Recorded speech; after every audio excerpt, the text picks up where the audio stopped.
Wow, why worry? Do you get that sense that we shouldn't be worried about a thing? I kind of do. And it's consistent with the word that tells us there is no need to worry. But we worry too much. And so let's make a pledge this morning. Repeat after me. I will not worry about worrying again. Maybe we'll all stand.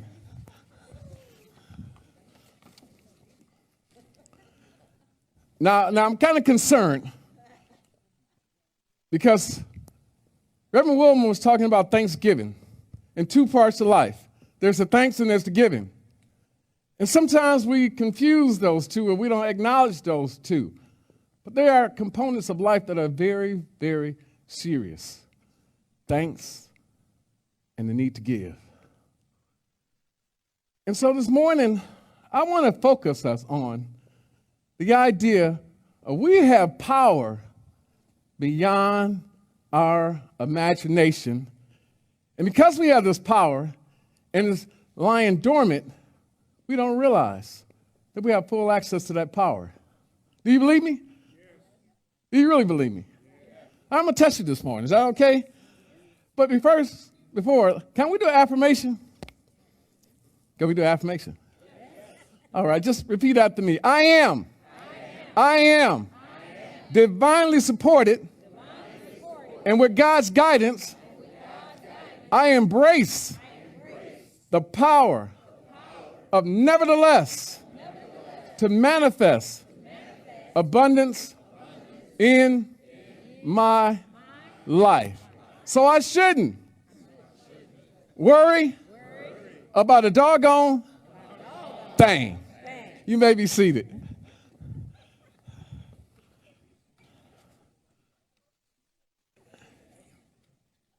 You know, Reverend Wilma, the problem that I have, and I've always had, this mental struggle that manifests itself in the physical to the point to where it seems like reality.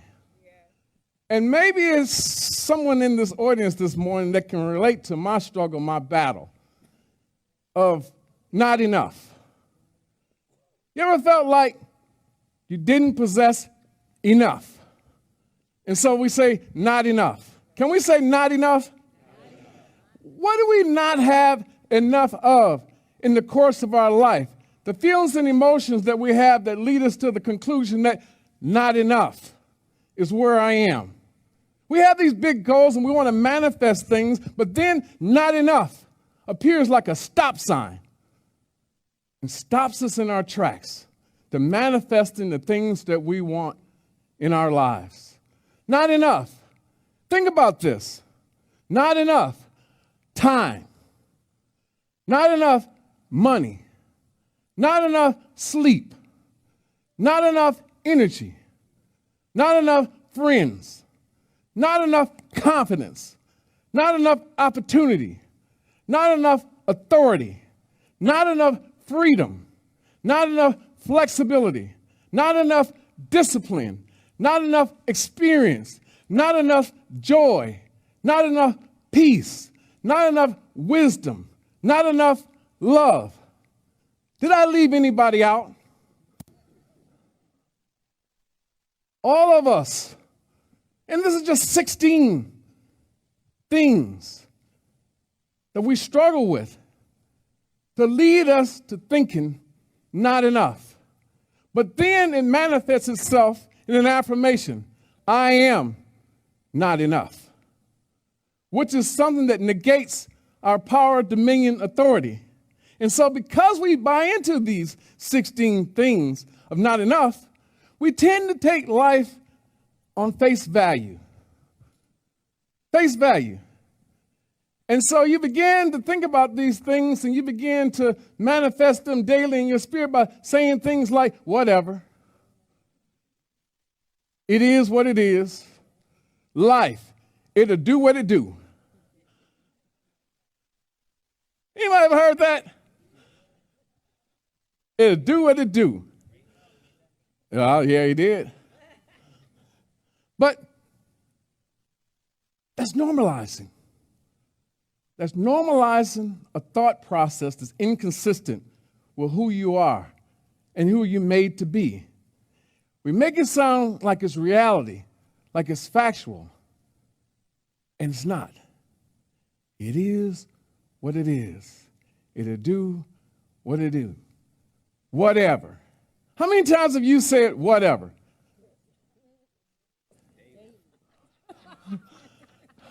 Even one of my favorite people in the world who got up here and gave a powerful message this morning, I catch him sometimes saying, whatever. Shame on you, my favorite son. But this morning, can we take this word, whatever, out of our lexicon, out of our vocabulary, our dictionary? Can we just right now agree to never use the word whatever in the context of accepting something that you don't want, but it's just a habit? Or when something bad is happening, something negative, you say whatever. But when you say whatever, you're telling the universe, I'm okay with whatever. So if it's negative, bring on the negative. It's my fate. It's my destiny. It's where I'm at. And so Charles Fillmore has this principle, this concept of denying appearances. How many people know that sometimes appearances aren't real? Everything is not as though it seems. But we think it is. It's like the side view mirror. And it says objects appear closer than they are. You ever seen that? Objects seem closer than they really are. How many of us are living lives where we're presupposing all the time that the things that are in our side view mirror are closer than they really are? Now, last week, we had a powerful workshop on the grieving process. How many people were there? It was sold out, but we didn't sell tickets. But it was great. But we talked about grieving and how too often things that are in the rearview mirror appear closer than they really are. And because of that, we keep allowing ourselves to act as though they are. So Charles Fillmore, in this principle, this concept of denying appearances, it says, what does it say? Can we read that? Denying appearances is a way to align ourselves with the spiritual truth. Remember last week I said our job, our assignment from the Creator, the mastermind, divine spirit, is to prove truth. Remember that? It didn't just slip past you, I hope. Your assignment is to prove the word true. That's all your job is. That's your work on earth.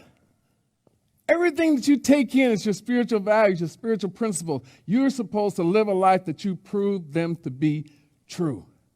Can we say true? The truth sets you free and apart. Free and apart. So denying appearances means acknowledging the challenges or limitations we may perceive in our lives, but refusing to let them do what? Define our reality.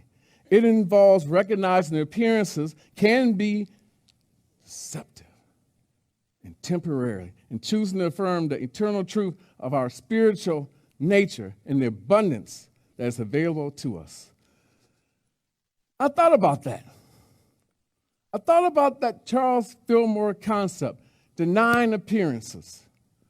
How do we get there? What's a tool that we can use to combat the word whatever?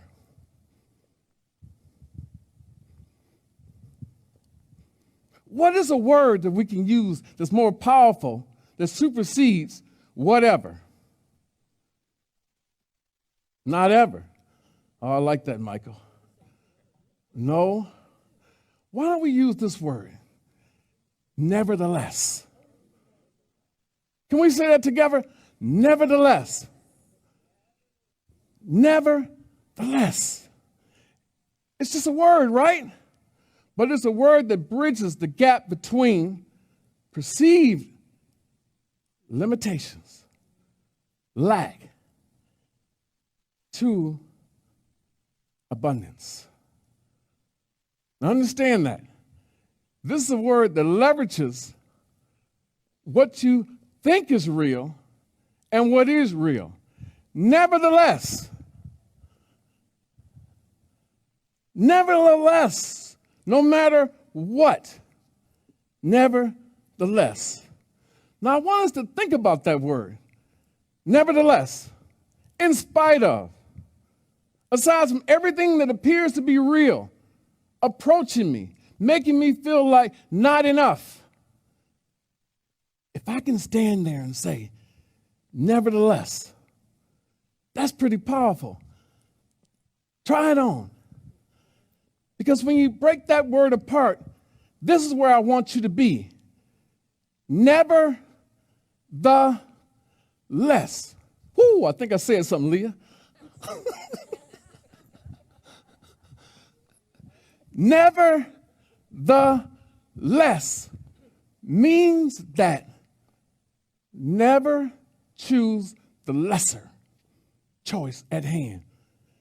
Never choose the lesser of your highest self. Never choose the lesser of your capacity. Never the less. This is the challenge this morning. This is the opportunity. I go through every day in this mode of checking out frequencies. That's all I do. I check out frequencies all day long. 360 degrees. I want to know the frequency that I'm dealing with. Because at some point, anything inconsistent with my higher self or where I want to be, I say, nevertheless, you's got to go. Well, I don't say that out loud. Reverend Will, she does. She's shaking her head. But that's the idea. Nevertheless. So you're scanning the frequency of people, places, and things.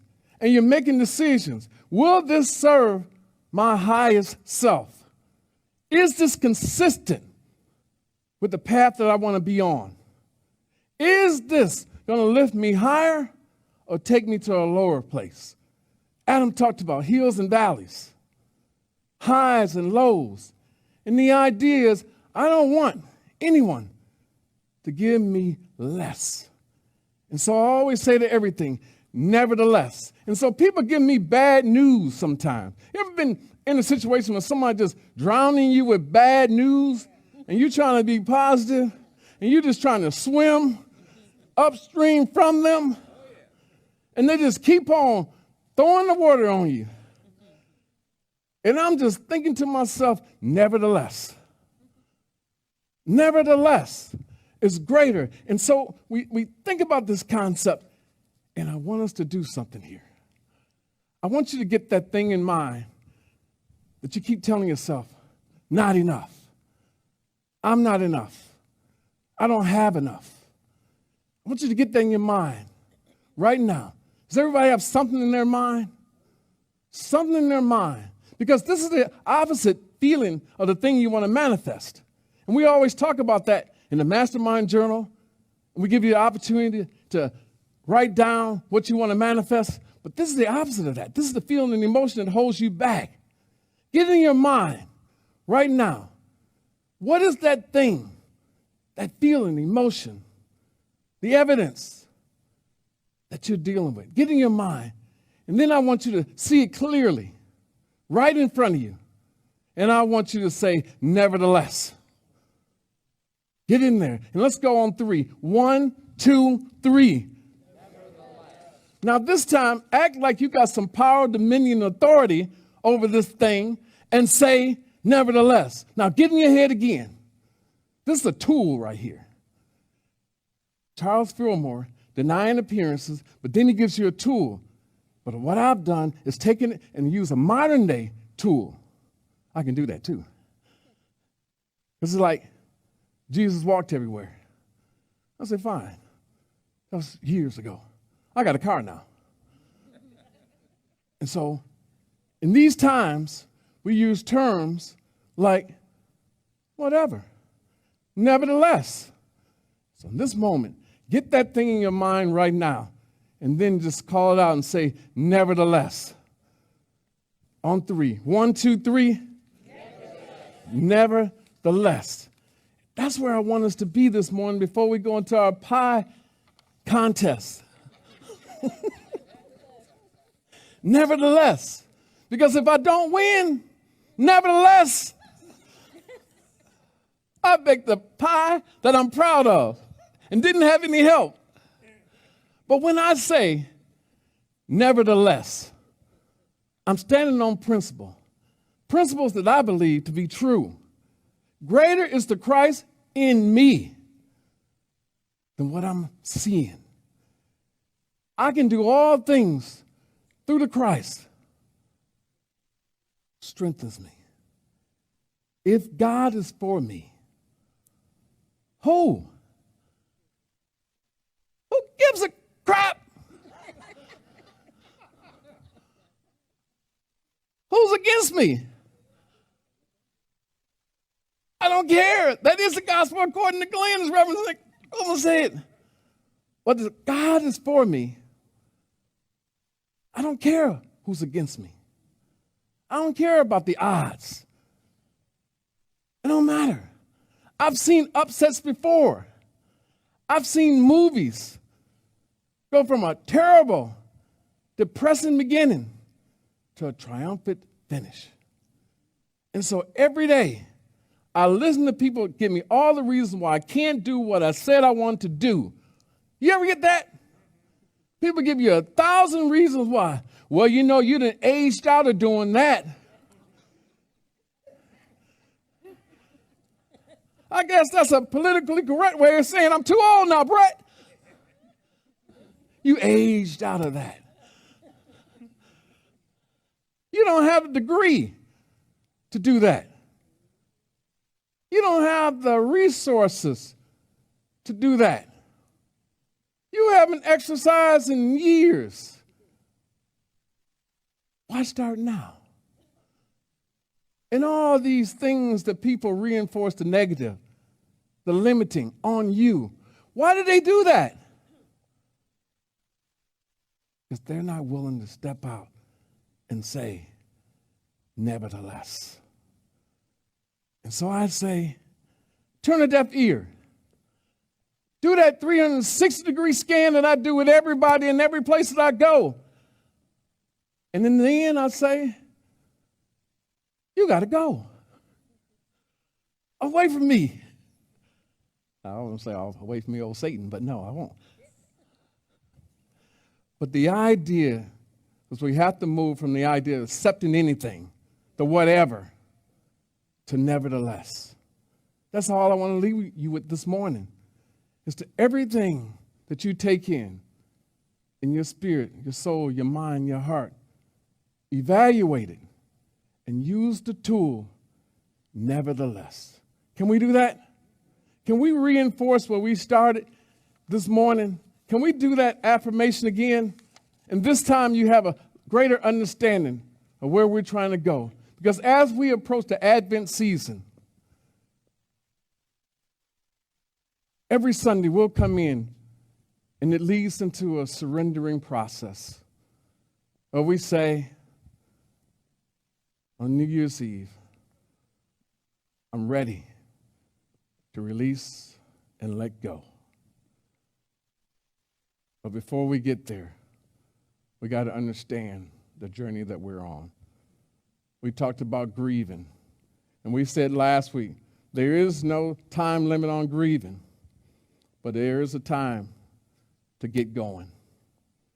Because every day that we get up and rise up, it's an opportunity for some new experience. Your job, if you choose to accept this mission, is to prove that the truth is true. Can we do an affirmation? Same affirmation. I am divinely supported, and with God's guidance, I embrace the power of nevertheless to manifest abundance in my life. Renaissance Junior, I was blown away last week by the turnout for the workshop that Sister Linda and Sister Tracy facilitated with me. But it let me know that we're dealing with a lot of things.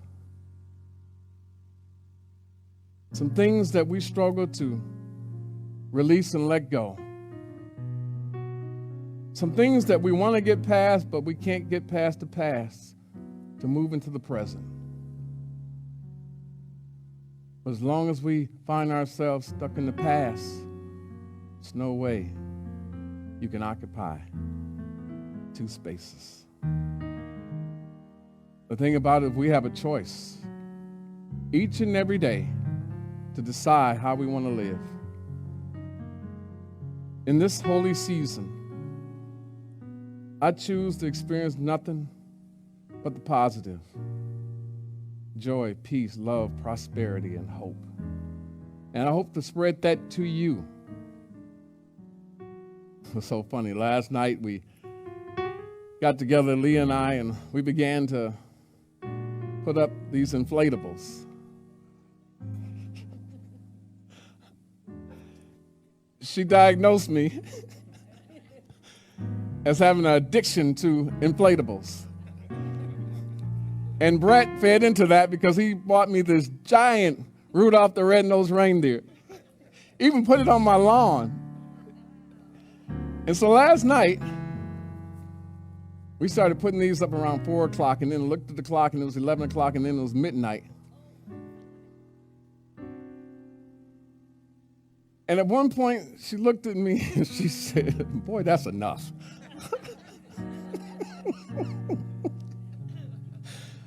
I said, "All right, baby, but let's get in the car and let's drive around the subdivision."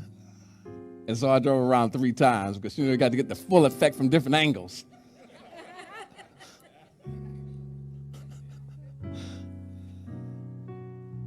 And so I'm looking at all the other decorations in our subdivision, and some people they're good. It's like a little competition that's unwritten about. And every one that I thought looked close to ours, I said, "Nevertheless, I like ours better."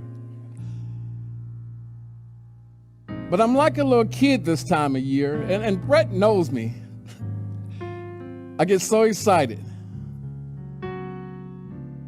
because those Christ lights that we put in our house and around our house are a signal that we understand what's possible, the potential of this time of year.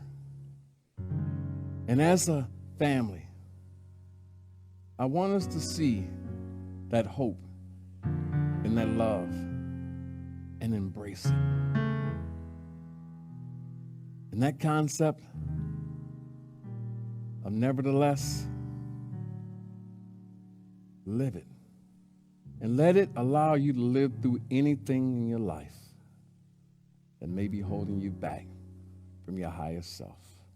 Renaissance Junior, I love you, and there's nothing you can do about it. So thanks for having me this morning, and God bless each and every one of you.